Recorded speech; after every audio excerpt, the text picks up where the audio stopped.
Buenas. Si estás viendo este video es porque estás en cuarto o en sexto año. Y obviamente soy tu profesor de literatura.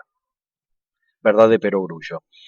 Bien, decidí grabar este video de urgencia y seguramente les habrá llegado a través de las preceptoras a ustedes de urgencia, incluso tal vez hasta con la indicación de que suspendan la realización del trabajo que tenían que entregar en estos días. ¿Para qué? ¿Por qué dije que lo suspendan? Porque les tengo que encargar otra actividad. ¿Y por qué? Porque tenemos poco tiempo para poder realizarla, es decir, el tiempo suficiente, pero no quiero que lo desperdiciemos. La, eh, el plan que yo tenía, al menos, era seguir obviamente con la planificación que había hecho cuando todo esto de la pandemia empezó. Eh, pero no puedo terminar el segundo trimestre como tenía pensado hacerlo porque apareció algo distinto y novedoso en el medio. Yo no sé si ustedes sabrán, alguno tal vez lo sepa, que este año es el bicentenario de la provincia de Buenos Aires. Es decir, se cumplen 200 años desde el momento en el que Buenos Aires se conformó como provincia. Por eso es el bicentenario. Por lo tanto, la Dirección General de Cultura y Educación, a través de los CIES, es decir, de los centros de formación profesional para docentes, decidieron convocar, ya que no se pueden hacer festejos por el tema de la cuarentena, a un concurso literario que se llama Buenos Aires Fantástica.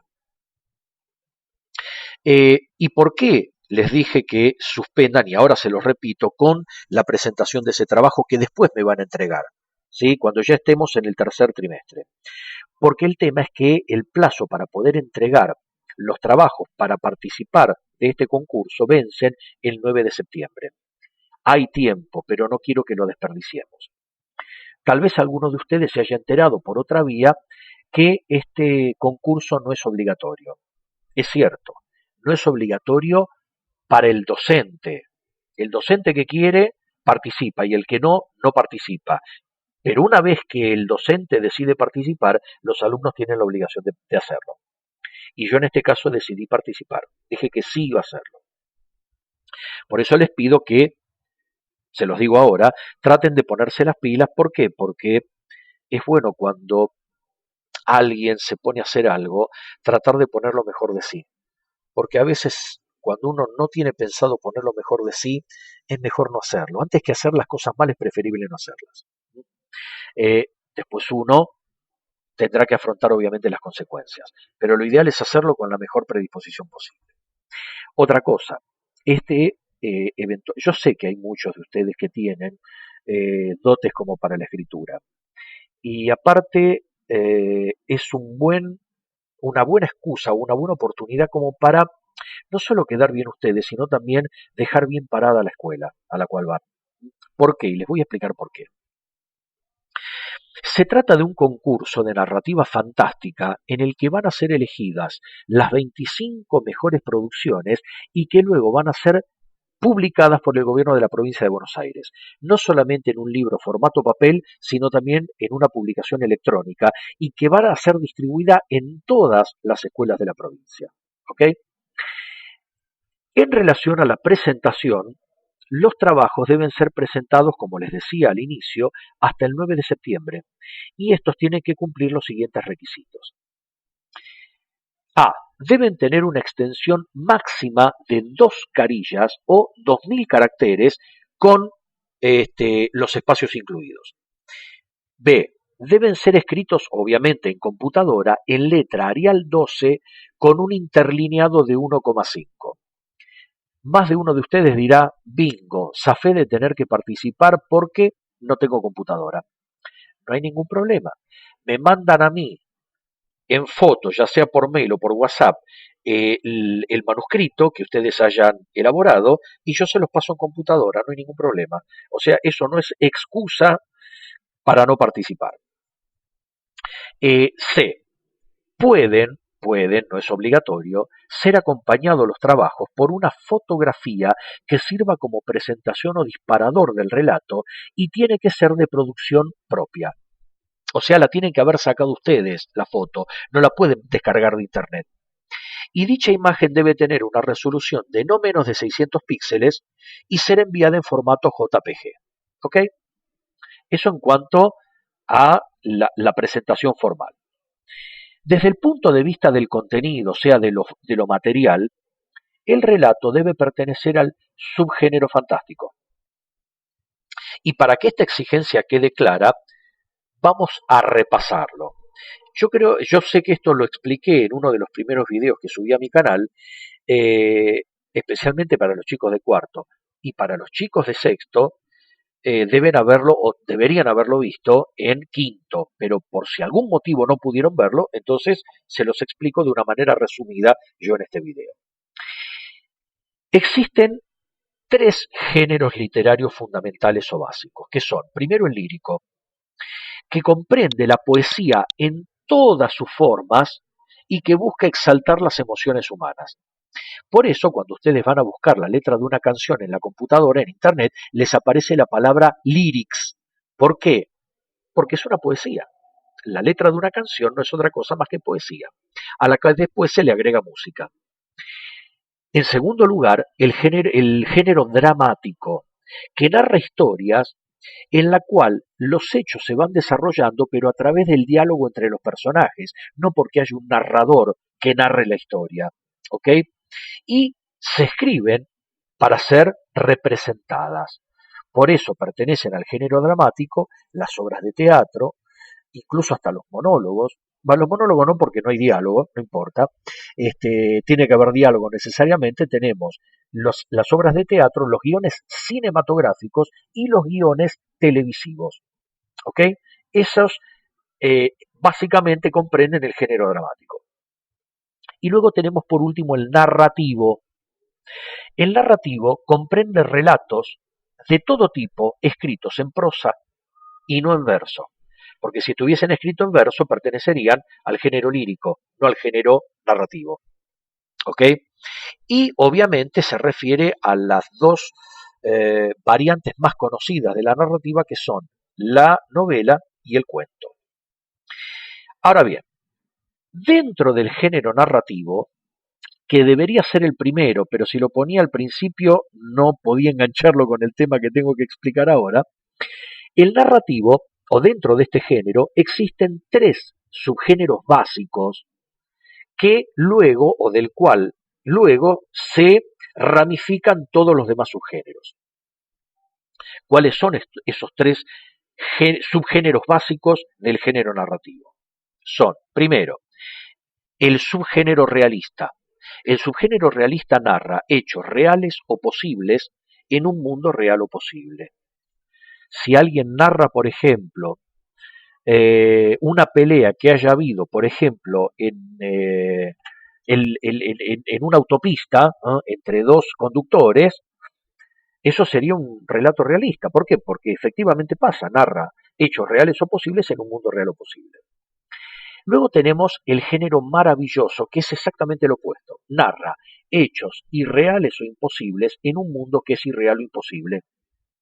Y encima, él o los protagonistas toman con naturalidad esos elementos sobrenaturales o mágicos con los que se topa. Por ejemplo, Harry Potter, El Señor de los Anillos. A ver, fíjense que en Harry Potter el grupo de amigos toman casi con naturalidad que estén en una academia de Hogwarts, ¿no?, en una academia de magia, y en el cual se hagan torneos deportivos montados en escobas voladoras. Lo toman con total naturalidad. Por ese mismo motivo, casi todos los cuentos infantiles pertenecen a ese subgénero, al maravilloso. Ese es el motivo por el cual no le llama la atención a Cenicienta que después de tanto llorar aparezca el hada madrina, le haga aparecer un vestido de gala encima con zapatitos de cristal y haya agarrado un zapallo grande con 4 ratones y lo haya convertido en una carroza tirada por 4 caballos. Bien, eso es subgénero maravilloso. Pero luego tenemos el subgénero fantástico, que es el que nos interesa, y es aquel que comienza como una narración realista, pero en el que luego se introduce un elemento extraño y generalmente inexplicable que sorprende al protagonista de la narración y también al lector. Sorprende a ambos por igual. Algunos profesores consideran, siguiendo a un autor que era un formalista ruso llamado Svetan Todorov, que eso que resulta inexplicable tiene dos salidas. Si el lector le da una explicación racional, se convierte en un relato realista.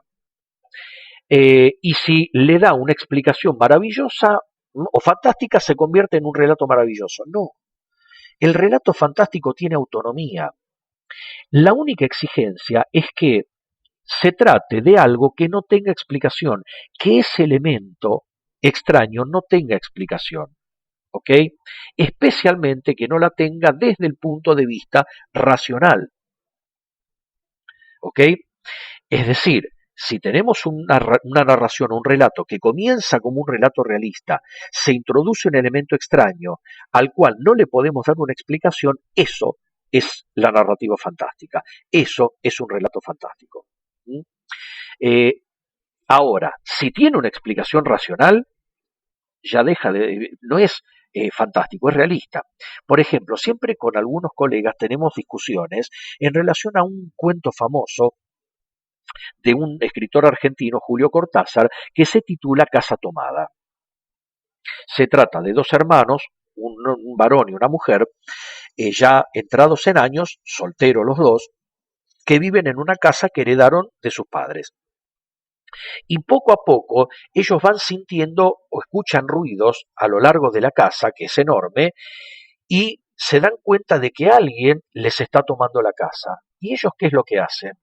Van cerrando puertas y se van aislando cada vez más hasta que al final, considerando que toda la casa estaba tomada, se quedan en la vereda, sacan la llave de la puerta y la tiran en la alcantarilla. ¿Ok? El tema es que todos dicen, no, pero eso es un cuento fantástico porque hay un elemento inexplicable. No, en ningún momento aparece algo inexplicable. El tema es que los dos consideran, por escuchar ruidos en la casa, que alguien se las está tomando y como son miedosos, deciden abandonar la casa, pero ahí no aparece ningún elemento inexplicable. Puede ser incluso hasta la locura de ellos dos o que los dos sean esquizofrénicos y que tengan por ahí alucinaciones auditivas, pero ahí no hay ningún elemento inexplicable, no es un cuento fantástico, ¿ok? Pero ustedes no se confundan con las discusiones que existen entre teóricos respecto a la literatura. Ustedes quédense con eso. ¿Qué es un hecho, una narración fantástica?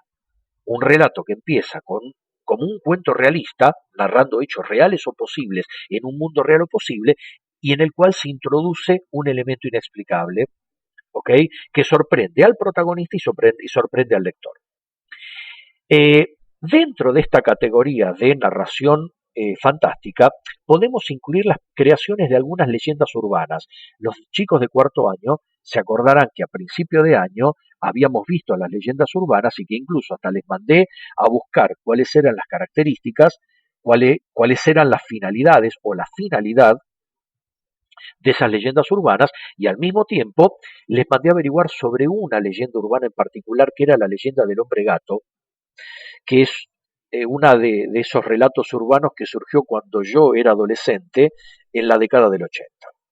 Bien, también algunas leyendas urbanas, la mayoría, aquellas en donde lo sorprendente resulta misterioso e inexplicable, se trata de narraciones fantásticas, por más que el autor intente darles una explicación científica falsa, ¿ok? Tomemos un ejemplo. El caso de El cuento del almohadón de plumas de Horacio Quiroga. Piensen que este es un cuento escrito en el año 1918, o sea, hace 102 años. Y comienza como un relato realista, es decir, una pareja de recién casados se muda a su casa y al poco tiempo la mujer cae enferma. El hombre, como para mimarla, le compra en aquella época un almohadón de plumas que eran los almohadones más caros. ¿Por qué? Porque en aquella época la gente de dinero, para dormir bien y descansar en los colchones y almohadones o almohadas más mullidos, los compraba de plumas, porque decían que eran los mejores, también eran los más caros. salían prácticamente una fortuna. No existían los colchones de hoy que vienen con resortes individuales y bolillas, no existía nada de eso. Le compró un almohadón de plumas para que descanse bien.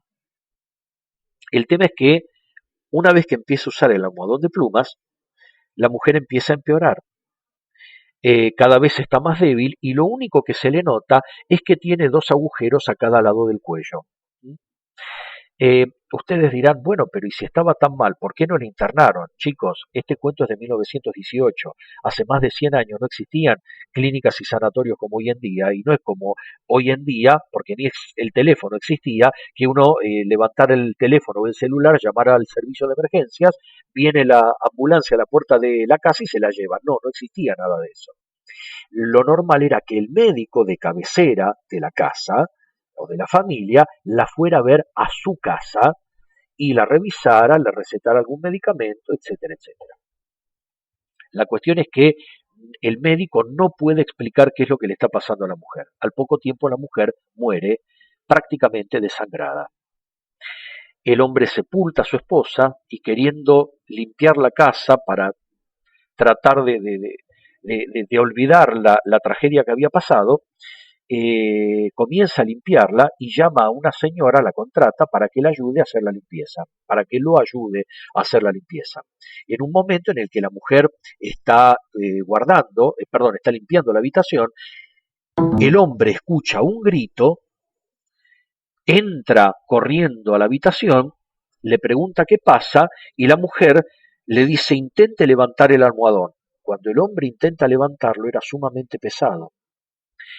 Toma una navaja, corta la tela y cuando abre el almohadón se encuentra con que había una enorme garrapata hinchada de sangre que se había obviamente alimentado de la sangre de la esposa fallecida del hombre. Por eso ven que acá del almohadón sale como un tentáculo. Es decir, a través de 2 cánulas que evidentemente tendrían el pico, el bicho se lo clavó en el cuello y se alimentaba de la sangre de esa mujer. ¿Ok? Después, al final, el autor intenta dar una explicación científica falsa, que hoy en día es fácilmente verificable en Internet, diciendo que a veces los piojos de algunas gallinas pueden alimentarse de sangre y adquirir un tamaño anormal. Pero es una explicación científica falsa, porque no hay en los anales de la biología ninguna garrapata que pueda tener esa facilidad, ¿ok? O que pueda llegar a alcanzar ese tamaño. Ahí nos encontramos frente al típico relato fantástico. Empieza como un relato realista y se introduce un elemento inexplicable que sorprende tanto al lector como al protagonista, en este caso, el viudo o el esposo de la mujer. Importante. A ver, para este concurso, el límite narrativo consiste en que la historia, ya sea real, inventada o reelaborada, debe estar ambientada en el barrio o en la localidad donde vos vivís. A ver, puede ser un fantasma, una aparición, un monstruo, algo, no importa lo que sea, tiene que ser algo que comience como un relato realista y que tenga ese elemento extraño e inexplicable que hace a la narración fantástica. Puede ser incluso hasta la leyenda urbana de que en las alcantarillas o en las bocas o por las bocas de tormenta de tu barrio, en algunas noches sale un animal parecido a un cocodrilo que hace desaparecer a todos los gatos y los perros del barrio, por ejemplo. Puede ser narrativa fantástica e incluso hasta la creación misma de una leyenda urbana.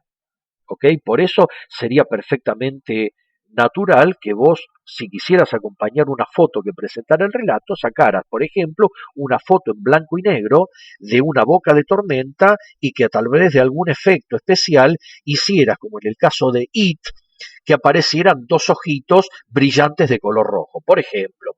A ver, estoy tirando ideas que tal vez sean muy infantiles, ¿ok? Pero también puede ser, como les decía, la aparición de un fantasma en ciertas condiciones o incluso en muchos barrios hay casas abandonadas respecto de las cuales los vecinos dicen o aseguran que están encantadas de alguna manera.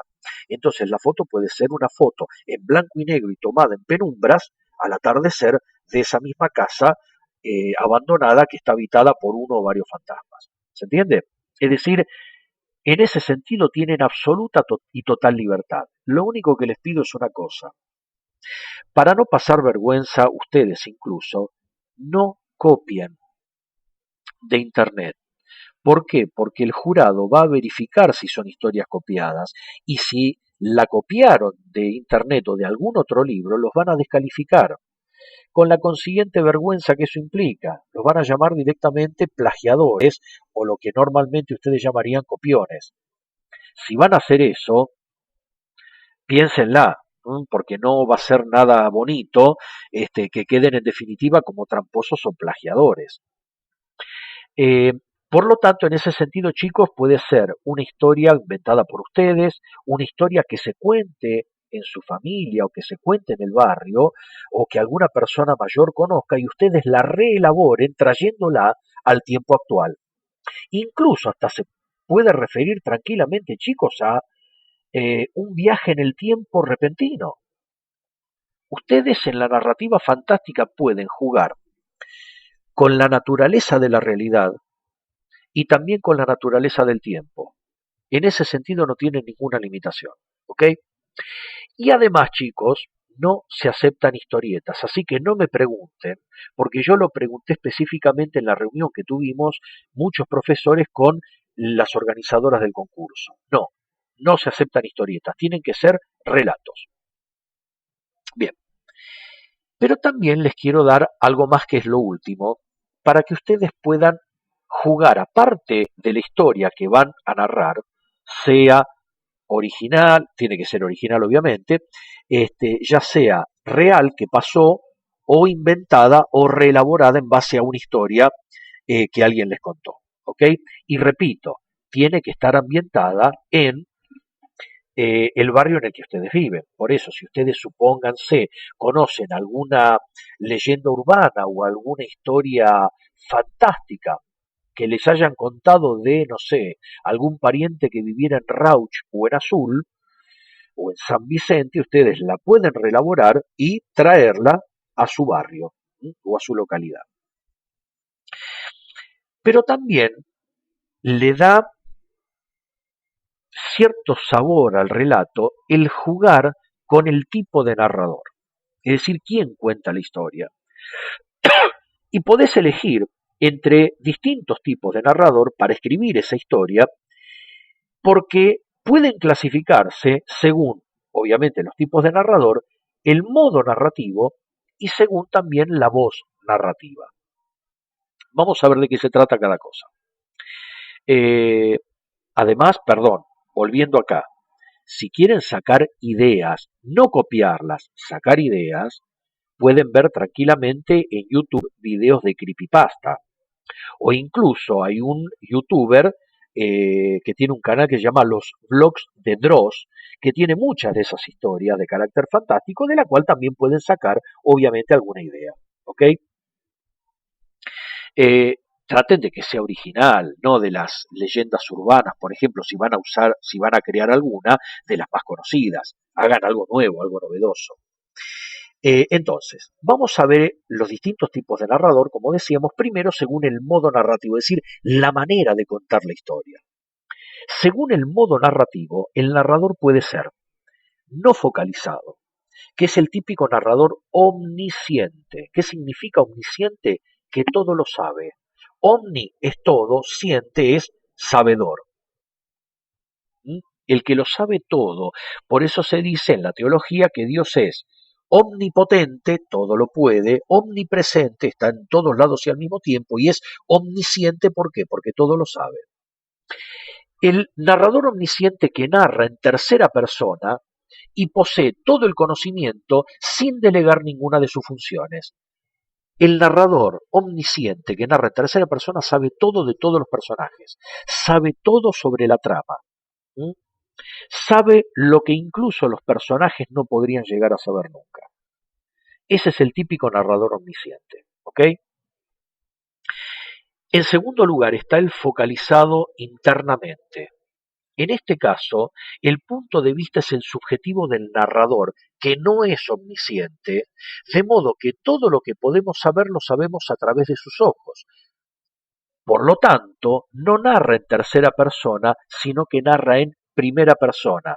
Yo. La persona gramatical que usa es yo, no él. ¿Ok?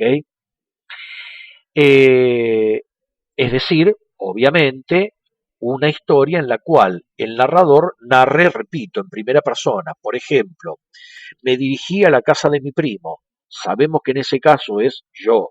No es lo mismo que decir Carlos se dirigió a la casa de su primo. Ahí estaríamos en el típico narrador que narra en tercera persona.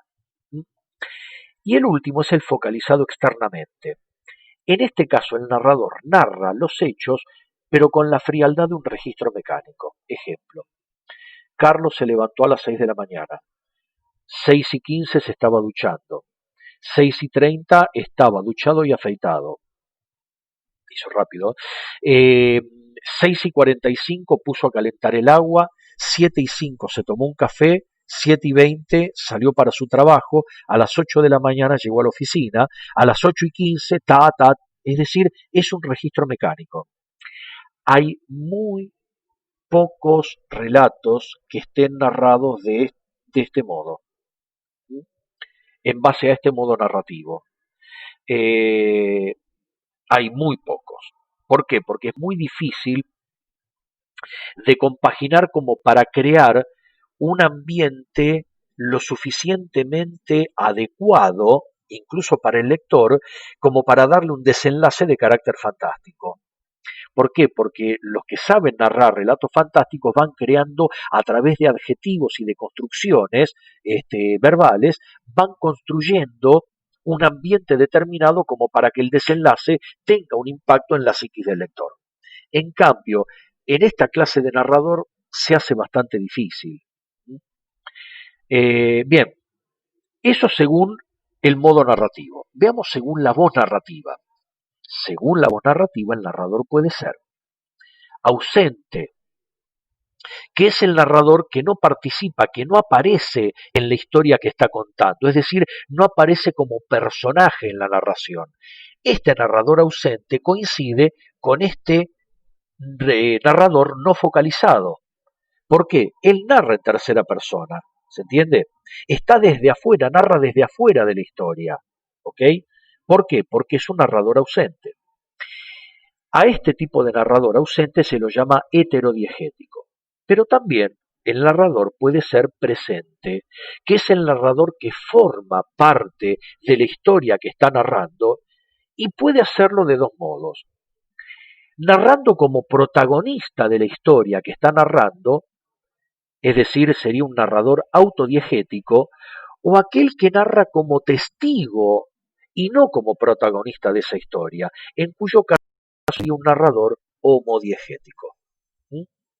De manera tal que ustedes tranquilamente pueden comenzar un relato como un narrador presente, pero entre comillas, que aparezcan anotaciones de un narrador ausente que ve desde afuera y analiza los errores o los fallos fatales que está cometiendo el protagonista que pretende estar narrando en primera persona.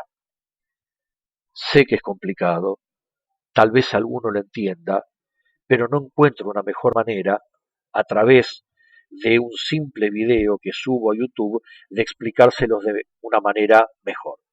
Yo sé que la mayoría de ustedes me van a enviar seguramente narraciones narradas o en tercera persona o en primera persona. Para aquel que haya entendido esto, tal vez puede eventualmente llegar a jugar, pero no los quiero atosigar ni tampoco les quiero complicar la vida en algo que tiene que ser más bien de carácter lúdico, tiene que ser casi como un juego, porque yo sé que a muchos de ustedes lo fantástico los fascina, a todos nos fascina lo fantástico.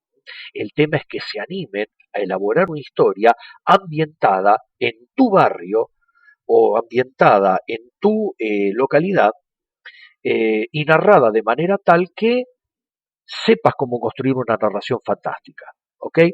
Bien, y les decía, recordá que el plazo para enviar los cuentos vence el 9 de septiembre. A ver, este tipo de actividades, chicos, obviamente que requiere un intercambio constante entre ustedes y el docente. Porque obviamente yo sé que muchos de ustedes sentirán que no tienen las herramientas gramaticales, por ahí las herramientas de cohesión y coherencia que son necesarias a veces para una narración.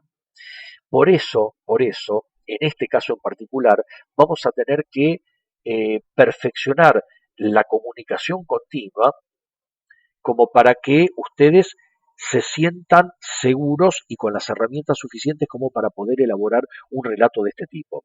Hay dos ventajas. Lo fantástico a ustedes les gusta y además el relato tiene que ser corto.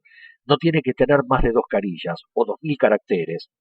Es más, para los que tienen computadora, activen el contador de caracteres en el Word y a medida que vayan escribiendo les va diciendo qué cantidad de caracteres ya llevan escritos. ¿Ok?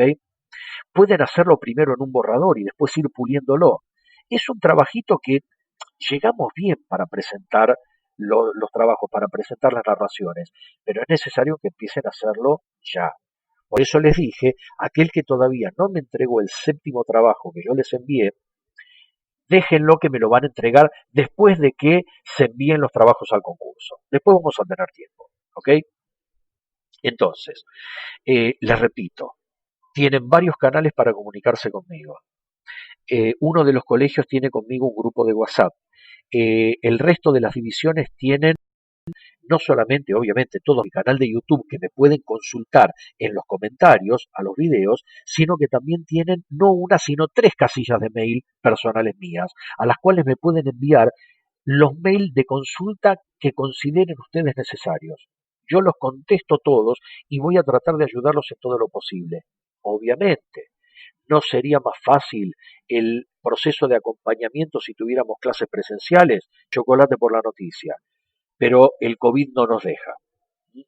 Por lo tanto, chicos, les pido que, reitero, dejen la actividad que estaban haciendo y abóquense a esto ahora. Y si a alguien en relación a este video le quedó alguna duda, que me consulte también por los comentarios del video o a través de el mail. ¿Ok? Bueno, chicos, nos mantendremos en contacto a los fines de poder eh, hacer el mejor papel en este concurso que comprende a los colegios públicos y privados de toda la provincia de Buenos Aires. Piensen que no solamente pueden llegar a quedar muy bien ustedes, en base no solamente al reconocimiento obviamente del gobierno de la provincia de Buenos Aires, sino también hacer quedar muy bien a su colegio. ¿Ok? Por lo tanto, y estando a disposición para todas las consultas, los saludo. Nos vemos.